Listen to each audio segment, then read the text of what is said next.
Reprenem la informació a Antena Local. Una vegada solventats els problemes tècnics, us oferim la notícia. L'Auditori de la Casa de Cultura Tomàs de Lorenzana va ser inaugurat ahir al vespre. L'auditori, situat al que havia estat la capella de l'antic hospici, és una edificació de l'any 1771 i va ser projectada per l'arquitecte Ventura Rodríguez. L'auditori s'ha batejat amb el nom de Mestre Josep Viader.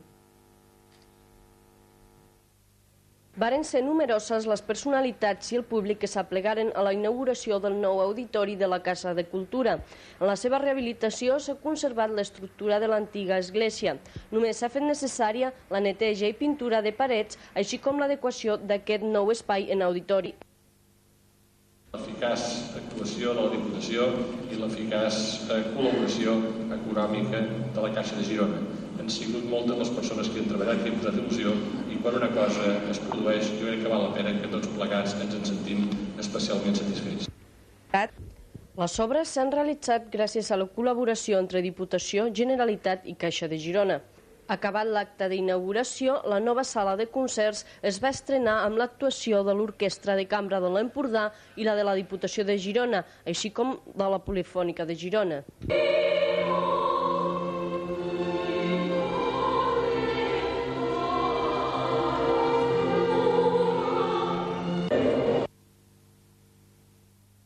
Les notícies de caire esportiu de la